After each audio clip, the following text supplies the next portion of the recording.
IBPS PO10 application ఆన్లైన్లో ఎలా fill చేయాలి, ఫిల్ చేసేటప్పుడు తీసుకోవాల్సిన జాగ్రత్తలు, ఈ విషయాల గురించి ఈ సెషన్ చేస్తున్నాము. ఫస్ట్ మనం ibps.in వెబ్సైట్లోకి వెళ్ళి దీనిలో ఉన్నటువంటి IBPS PO ఆర్ MT దీన్ని క్లిక్ చేసినట్లయితే IBPS 10 డీటెయిల్స్ అన్నీ ఇందులో ఉంటాయి. దీనిలో బాటంలో ఉన్నది అడ్వర్టైజ్మెంట్, ఆన్లైన్ అప్లికేషన్ ఫిల్ చేయడానికి మనకున్నది first link. So first advertisement కూడా ఓపెన్ చేయండి, దీంతో మనకు ఒక పని ఉంది. ఆ తర్వాత పైన ఉన్నటువంటి click here to apply for online common recruitment process. Right, first before starting session మనకి ఇందులో ప్రీ రిక్విసైట్స్ ఉన్నాయి. ప్రీ రిక్విసైట్స్ అంటే మనకి ఇందులో కావాల్సినటువంటి కొన్ని ఫైల్స్.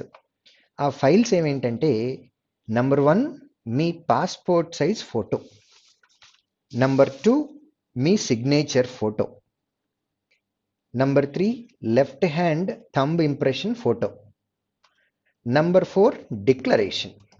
ఈ డిక్లరేషన్ అంటే ఏంటి అని అంటే నోటిఫికేషన్లో పేజ్ నంబర్ 12కి కనుక మీరు వెళ్ళినట్లయితే పేజ్ నెంబర్ 12లో మీకు అందులో ఒక డిక్లరేషన్ ఇచ్చారు. ఆ డిక్లరేషన్ని మనం ఒక పేపర్ మీద రాసి అది ఫోటో తీసి రెడీగా పెట్టుకోవాలి. పేజ్ నెంబర్ 12 ఇక్కడ చూడండి, బాటంలో పేజ్ నెంబర్ 12, దీనిలో పాయింట్ నెంబర్ 4 హౌ టు అప్లైలో ఉన్నటువంటి పాయింట్ నెంబర్ 4, ఐ స్పేస్ మీ పేరు రాయాలి. Hereby declare that all the information submitted by me in the application form is correct, true and valid. I will present the supporting documents as and when it is required.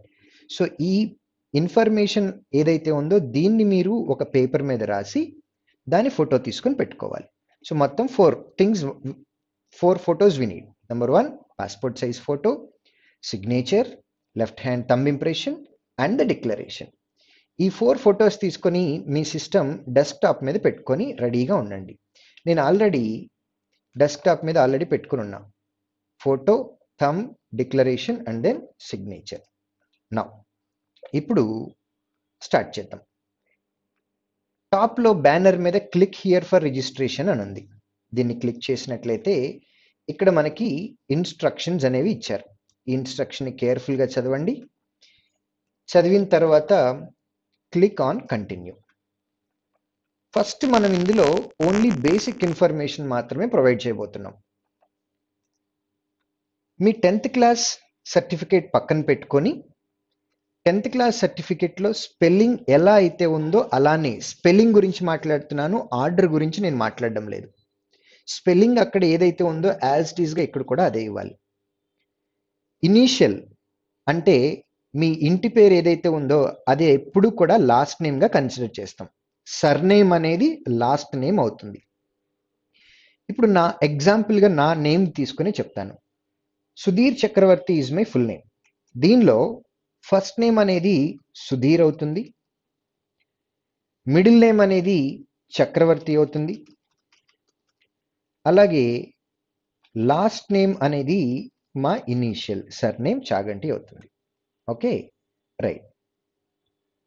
మనం ఒకసారి ఇక్కడ confirmation కూడా ఇచ్చుకోవాలి. మీకు order చెప్పడం కోసం నేను ఇది చెప్పాను, బట్ మీరు ఫిల్ చేసేటప్పుడు ఫస్ట్ నుంచి రండి.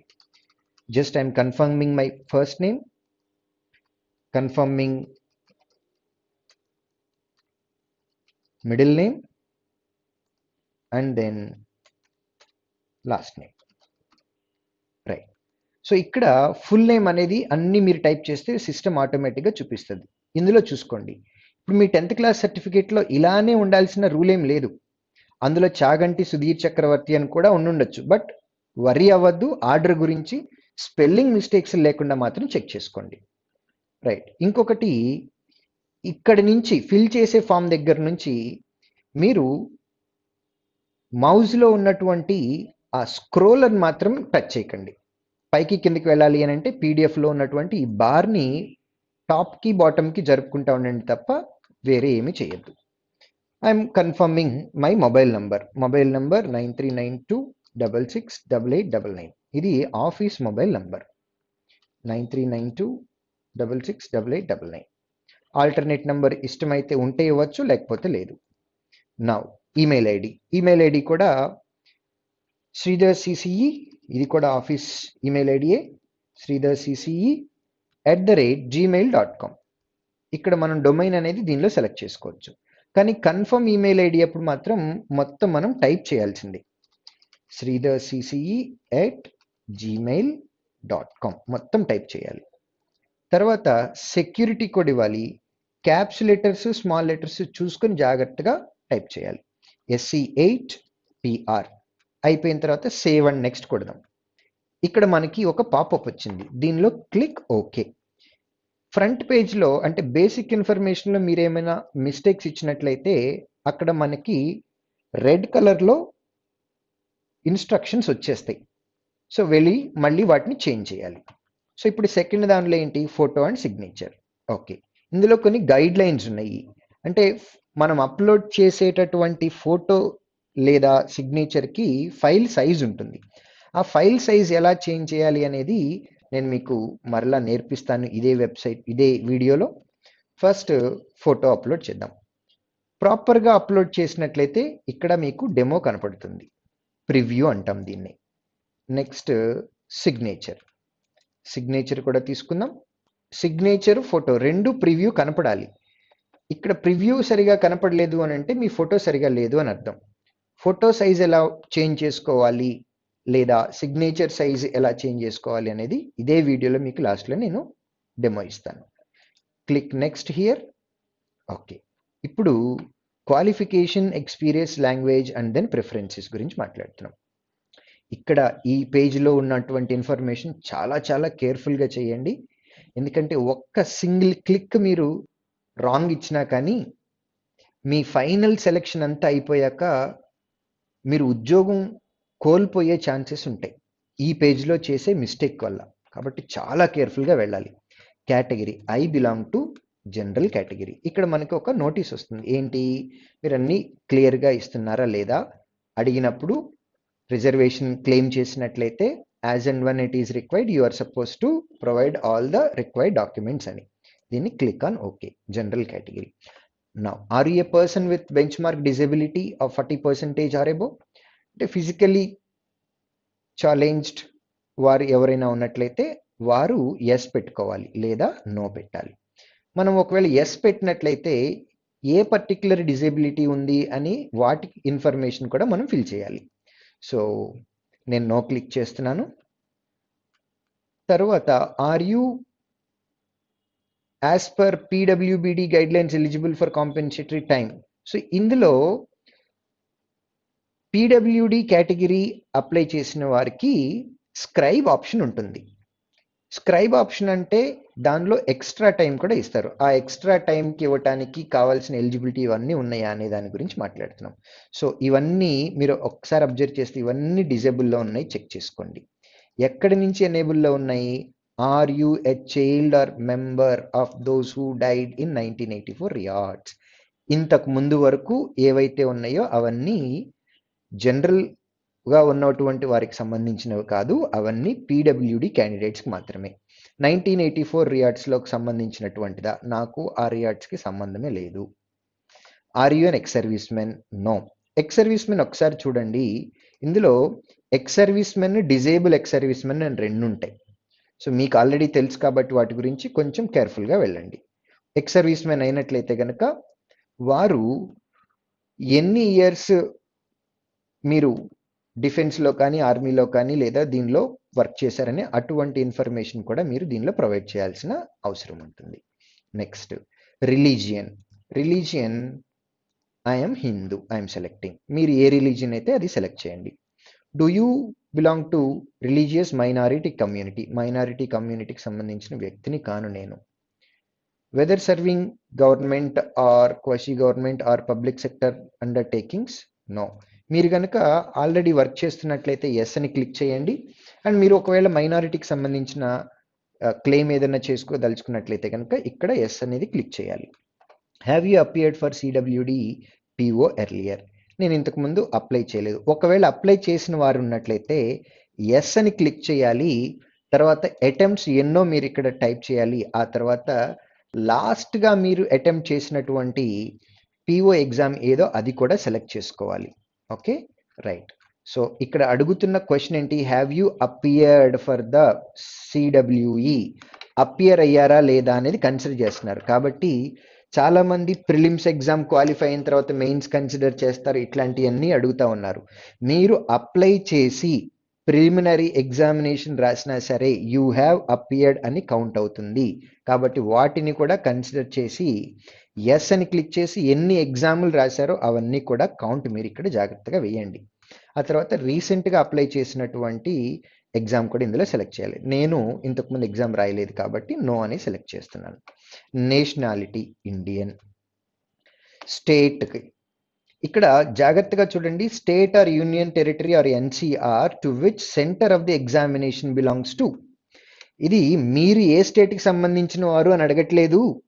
ఇక్కడ అడుగుతున్నది ఏంటంటే మీరు ఎగ్జామ్ ఏ పర్టికులర్ స్టేట్లో రాయాలి అని అనుకుంటున్నారు అనే దాని గురించి అడుగుతున్నారు.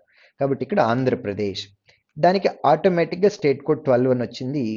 ప్రిలిమినరీ ఎగ్జామినేషన్ ఏ ఊర్లో రాయాలి అనుకుంటున్నారు, లేదా మెయిన్స్ ఎగ్జామ్ ఏ ఊర్లో రాయాలనుకుంటున్నారో చూసుకోండి. అయితే ఇక్కడ ప్రిలిమినరీ ఎగ్జామ్ ఒక స్టేట్లోనూ మెయిన్స్ ఎగ్జామ్ ఇంకొక స్టేట్లోనూ రాసుకునే ఛాన్స్ అనేది లేదు. మీరు ఏ స్టేట్కి అయితే ఎగ్జామ్ రాసుకుంటున్నారని సెలెక్ట్ చేసుకుంటున్నారో బోత్ ప్రిలిమ్స్ అండ్ మెయిన్స్ రెండు కూడా అదే స్టేట్లో రాయాల్సింది. Next date of birth. ఇక్కడ చాలా చాలా కేర్ఫుల్గా వెళ్ళండి. మీ 10th క్లాస్ సర్టిఫికెట్లో ఎలా అయితే ఉందో ఎగ్జాక్ట్ డేట్స్ ఉండాల్సిందే. Do remember, right? సో ఇక్కడ ఐఎమ్ సెలెక్టింగ్ సంథింగ్. ఒక్క డే అటు ఇటు జరిగినా సరే you are going to lose your candidature. 10th class సర్టిఫికెట్లో ఎలా అయితే ఉందో యాజ్ ఇట్ ఈస్గా డేట్ ఆఫ్ బర్త్ ఉండాలి. ఏ చిన్న మిస్టేక్ కూడా ఉండకూడదు. Now gender, I'm married, sorry I'm male. Marital status, basically I am married, so I am selecting married.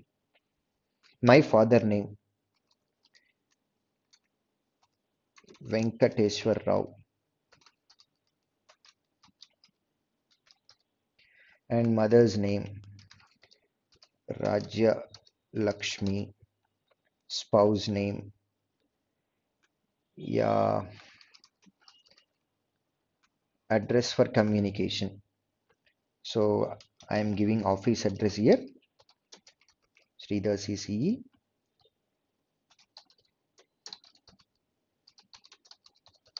Vani Niketan building, Surya Raupet, Vijayawada district, Krishna district, and state Andhra Pradesh, and pin code I am saying 52012, 6 digit. Me address for corresponding permanent address రెండు కూడా same అయినట్లయితే same as address for corresponding అని click చేయొచ్చు, లేదా మీ permanent address డిఫరెంట్గా ఉన్నట్లయితే ఆ different address ఏదైతే ఉందో అది కూడా పిన్ కోడ్తో సహా మీరు ఇక్కడ టైప్ చేయండి. సేమ్ అడ్రస్ కాబట్టి నేను సేమ్ అని క్లిక్ చేస్తున్నాను. తర్వాత choose the address for GST invoicing. So ఒకవేళ ఇది ఎందుకు ఇస్తున్నారు అని అంటే, సపోజ్ అడ్రస్ ఫర్ కమ్యూనికేషన్ నేను ఆంధ్రప్రదేశ్ విజయవాడది ఇచ్చి పర్మనెంట్ అడ్రస్ సపోజ్ హైదరాబాద్ తెలంగాణది ఇచ్చాను అనుకోండి. నేను ఇక్కడ ఆంధ్రప్రదేశ్ స్టేట్ తెలంగాణ స్టేట్ రెండు అడ్రస్లు ఇచ్చాం. ఇప్పుడు మనం పే చేసేటటువంటి ఫీజులో ఇది 850 రూపీస్ అనేది జిఎస్టీ అమౌంట్తో కలిపి. ఇందులో ఉన్నటువంటి జిఎస్టీ అనేది ఏ పర్టికులర్ స్టేట్కి వెళ్ళాలి అనేది కూడా మనం సెలెక్ట్ చేసుకోవచ్చు. కాబట్టే choose the address for GST invoicing అని అంటున్నాం. ఇది జిఎస్టీ అమౌంట్ మనం పే చేసేది ఏ స్టేట్కి వెళ్ళాలి అనే దాని గురించి మాత్రమే. సో ఇప్పుడు మనం పే చేసేటటువంటి జిఎస్టీ అనేది ఆంధ్రప్రదేశ్ స్టేట్కి వెళ్తుంది. సో ఇప్పుడు amount 850 rupees. Validate details and then save and next. Validated, verified successfully, okay and then save next. ఇక్కడ మన గ్రాడ్యుయేషన్, పోస్ట్ గ్రాడ్యుయేషన్ సంబంధించినటువంటివి, తర్వాత వర్క్ ఎక్స్పీరియన్స్ ఏమన్నా ఉన్నట్లయితే దానికి సంబంధించిన డీటెయిల్స్. గ్రాడ్యుయేషన్ ఏంటి? సో అదర్స్ అయినట్లయితే ఇక్కడ మీరు స్పెసిఫిక్గా మెన్షన్ చేయాలి బ్యాచిలర్స్ అని. తర్వాత bachelor of sciences, year of passing కూడా మీ సర్టిఫికేట్ మీద ఉంటుంది. ఆ సర్టిఫికేట్ మీద ఉన్నది చూసుకొని జాగ్రత్తగా కేర్ఫుల్గా దానిలో వేయండి. Next percentages of marks. ఈ పర్సంటేజ్ క్యాలిక్యులేషన్ అనేది చాలా కేర్ఫుల్గా చూసుకోవాలి. ఇక్కడ ఆల్రెడీ మీకు ఒక ఇన్స్ట్రక్షన్ కూడా ఉంది చూడండి. The fraction of percentage so arrived will be ignored, that is 59.99 will be treated as less than 60% and 54.99 will be treated as 55%. ఇప్పుడు మనకి ఎడ్యుకేషన్ క్వాలిఫికేషన్లో గ్రాడ్యుయేషన్ అని చెప్పారు తప్ప మనకి ఫస్ట్ క్లాస్ ఉండాలి లేదా పర్సంటేజ్ 60% ఉండాలి 70% ఉండాలి ఆ కండిషన్ ఏం లేదు. కాబట్టి మీరు దీని గురించి వరీ అవ్వాల్సిన అవసరం లేదు. కానీ ఇక్కడ పర్సంటేజ్ క్యాలిక్యులేట్ చేసేటప్పుడు మీరు రౌండ్ ఫిగర్స్ అప్రాక్సిమేషన్స్ ఇవ్వద్దు. ఎగ్జాక్ట్గా మీ సర్టిఫికేట్స్లో ఏదైతే ఉందో ఆ వాల్యూస్ని క్యాలిక్యులేట్ చేసి డిజిట్స్తో సహా మీరు ఇక్కడ యాక్యురేట్గా ఇవ్వటానికి ట్రై చేయండి. నౌ ఏ క్లాస్, ఫస్ట్ క్లాస్. ఇక్కడ ఇంకొకటి పర్సంటేజ్ కాకుండా కొన్ని యూనివర్సిటీస్లో వారికి సిజిపిఏ ఇస్తారు. సిజిపిఏ ఇచ్చినటువంటి స్టూడెంట్స్ ఏం చేస్తారు అని అంటే మీ రెస్పెక్టివ్ యూనివర్సిటీ వెబ్సైట్ ఓపెన్ చేసి సిజిపిఏ నుండి పర్సంటేజ్ కన్వర్షన్ ఎలా చేయాలి అనే ఒక ప్రాసెస్ ఉంటుంది. ఆ ప్రాసెస్ అనేది యూనివర్సిటీకి డిఫర్ అవుతూ ఉంటాయి.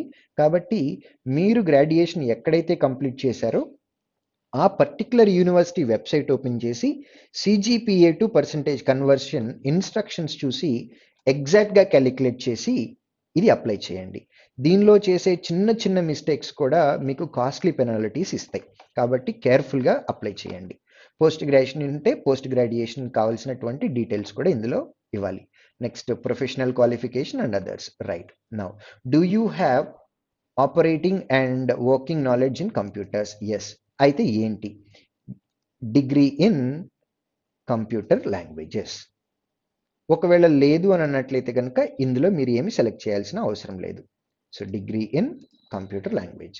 నౌ వర్క్ ఎక్స్పీరియన్స్ కనుక మీకు ఏమైనా ఉన్నట్లయితే ఆ వర్క్ ఎక్స్పీరియన్స్కి సంబంధించినటువంటి డీటెయిల్స్ అన్నీ కూడా ఇందులో ప్రొవైడ్ చేయండి. ప్రొవైడ్ చేసిన తర్వాత for the safety and well being of candidates pre examination training. ఈ ప్రీ ఎగ్జామినేషన్ ట్రైనింగ్ అనేది SC, ST, PWD and X service men category వారికి ఉంటుంది. ఒకవేళ ఆ పర్టికులర్ కేటగిరీ వారు అయినట్లయితే కనుక మీకు ఎగ్జామినేషన్కి ముందు ప్రీ ఎగ్జామ్ ట్రైనింగ్ కావాలా అని అంటే ఎస్ అని సెలెక్ట్ చేసుకొని ఏ పర్టికులర్ ఏరియాలో అంటే ఏ సెంటర్లో మీరు ప్రీ ఎగ్జామినేషన్ ట్రైనింగ్ అటెండ్ అవ్వాలనుకున్నారో అది మీరు సెలెక్ట్ చేసుకోవచ్చు. Weather any prosecution or detention or fine or conviction or sentence against you has been awarded by any court of law for any offense. ప్రస్తుతానికి నేను ఎటువంటి గొడవల్లోనూ వెళ్ళలేదు, ఏ కేసులోనూ లేను కాబట్టి నో అని క్లిక్ చేసిన. ఒకవేళ ఎస్ అన్నట్లయితే కనుక మీ మీద ఏదైనా కేసు అన్నట్లయితే ఉన్నాయి కనుక ఆ కేసు గురించి ఒక షార్ట్ డిస్క్రిప్షన్ ఇందులో 35 క్యారెక్టర్స్ మ్యాక్సిమం అని అన్నారు కాబట్టి షార్ట్ డిస్క్రిప్షన్ ఇవ్వాలి దానిలో. Now languages known. First I know Telugu language. Next I know English language. నాకు హిందీ కూడా కొంచెం కొంచెం వచ్చు. తెలుగు రీడ్ రైట్ స్పీక్ వచ్చు. ఇంగ్లీష్ రీడ్ రైట్ స్పీక్ వచ్చు. ఇవన్నీ టిక్ చేయాల్సిన అవసరం లేదు. హిందీ ఉంది. ఇన్ కేస్ చదవటం రాకపోతే రాయటం వచ్చు, నాకు మాట్లాడటం వచ్చు. చదవటం వస్తే వచ్చినంత వరకు మాత్రమే ఇందులో మనం చేయాలి. కంపల్సరీగా 3 లాంగ్వేజెస్లు ఇవ్వాలన్న రూల్ ఏమీ లేదు. ఇన్ కేస్ మీకు 2 లాంగ్వేజెస్ తెలుగు అండ్ ఇంగ్లీష్ వచ్చినా ఆ 2 ఇచ్చేసేసి థర్డ్ లాంగ్వేజ్ ఎంటీ ఉన్నా కానీ ఏమీ కాదు. బట్ ఇచ్చేటప్పుడు ఇన్ఫర్మేషన్ ప్రాపర్గా ఇవ్వండి. Next validated successfully and then save next. ఇప్పుడు అసలుది ఆర్డర్ ప్రియారిటీ గురించి మాట్లాడుతున్నాం. ఇప్పుడు ఈ ఆర్డర్ ప్రియారిటీ మాట్లాడేటప్పుడు ఇచ్చిన దానిలో ఎన్ని వేకెన్సీస్ ఉన్నాయి అనేది మీకు ఆల్రెడీ నోటిఫికేషన్లో మనకి క్లియర్గా ఉంది. ఇక్కడ చూడండి. యూజువల్గా అందరూ కూడా హైయెస్ట్ నెంబర్ ఆఫ్ వేకెన్సీస్ ఉన్న బ్యాంక్ గురించి మాట్లాడతాం, బ్యాంక్ ఆఫ్ ఇండియా. కాబట్టి ఫస్ట్ నేను బ్యాంక్ ఆఫ్ ఇండియా సెలెక్ట్ చేశా. తర్వాత ఇక్కడ మనకి ఆ టెక్స్ట్ వచ్చేసింది. నెక్స్ట్ హైయెస్ట్ ఎక్కడ ఉన్నాయి? 350 యూకో బ్యాంక్ ఉంది. నెక్స్ట్ యూకో బ్యాంక్ సెకండ్ ప్రియారిటీలోకి వచ్చింది. నెక్స్ట్ ఏ బ్యాంక్ ఉన్నది? 83 పంజాబ్ అండ్ సింధ్, ఇది వచ్చేసింది. నా ఇప్పుడు ఇంతటితోటి మీరు వదిలేయచ్చు, but we strongly recommend that you try to fill each and every data. Now bank of బరోడాలో 0 ఉన్నాయి, సెంట్రల్ బ్యాంక్లో 0 ఉన్నాయి, ఇండియన్ ఓవర్సీస్ బ్యాంక్లో 0 ఉన్నాయి. మిగిలినవి నాట్ రిపోర్టెడ్ అని అన్నారు. సో నాట్ రిపోర్టెడ్ అన్నారు, 0 అన్నారు కదా అని చెప్పి వీటిని దయచేసి వదిలేయద్దు. మిగిలిన వాటిల్లో కూడా ఆర్డర్ ప్రియారిటీ ఇవ్వండి. బ్యాంక్ ఆఫ్ బరోడాలో 0 వేకెన్సీస్ ఉన్నా సరే I would like to give this as my 4th priority. ఎందుకు, పొరపాటున ఒకవేళ బ్యాంక్ ఆఫ్ బరోడా మనసు మార్చుకొని మాకు పోస్టులు కావాలి అని ఒక 100 వేకెన్సీస్ అనేది మన అదృష్టం కొద్దీ ఇచ్చింది అనుకోండి, అప్పుడు బ్యాంక్ ఆఫ్ బరోడా అనేది నాకు 4th ప్రియారిటీ. మిగిలిన బ్యాంక్స్లో ఎంప్లాయీ ఫేవర్గా ఉండేటటువంటి bank of Baroda. State bank of India తర్వాత ఎంప్లాయీ ఫేవర్గా ఉండే బ్యాంక్ ఆఫ్ బరోడా అని పేరుంది కాబట్టి నేను దానికి ఇచ్చుకున్నాను.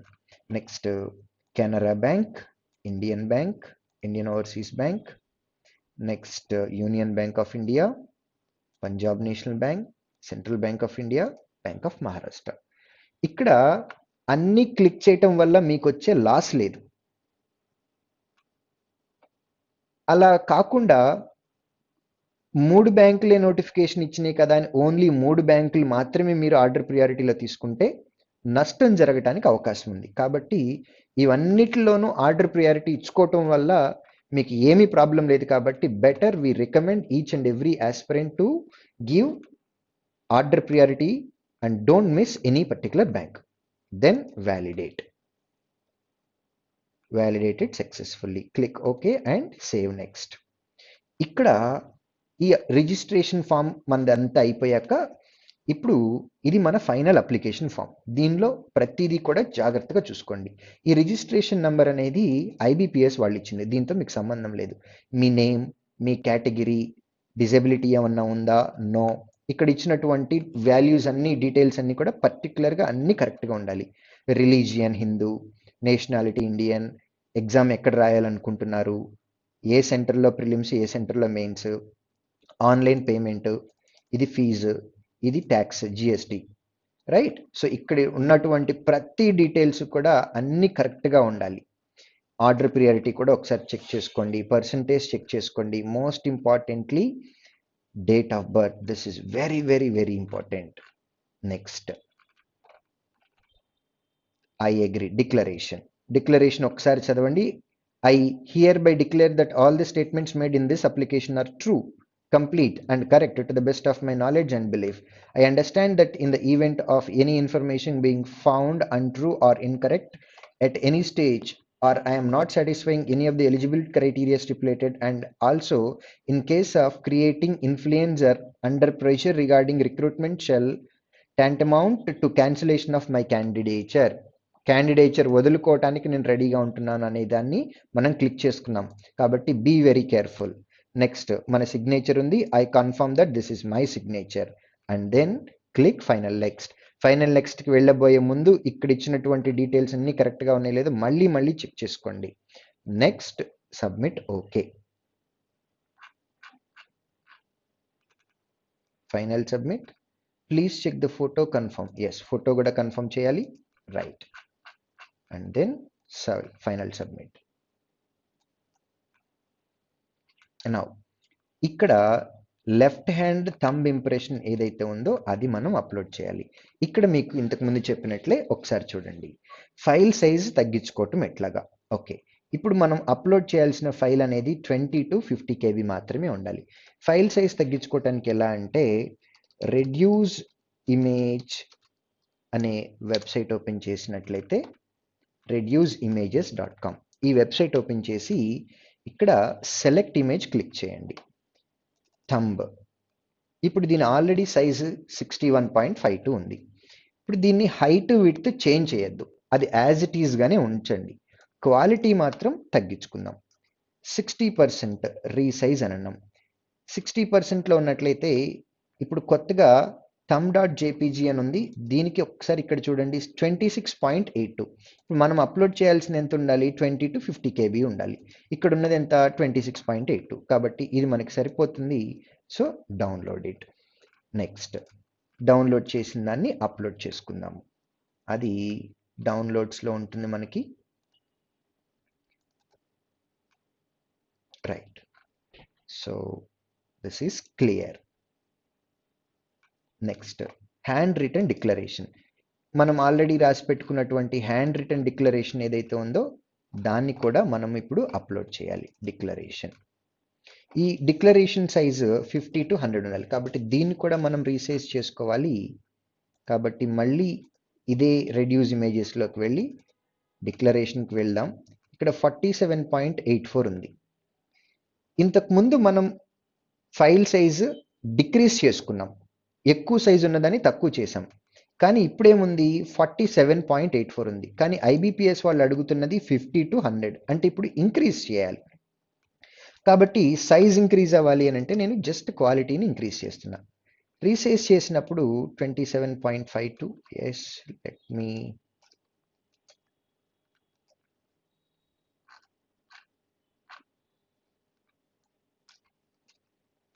let's take 90%. No.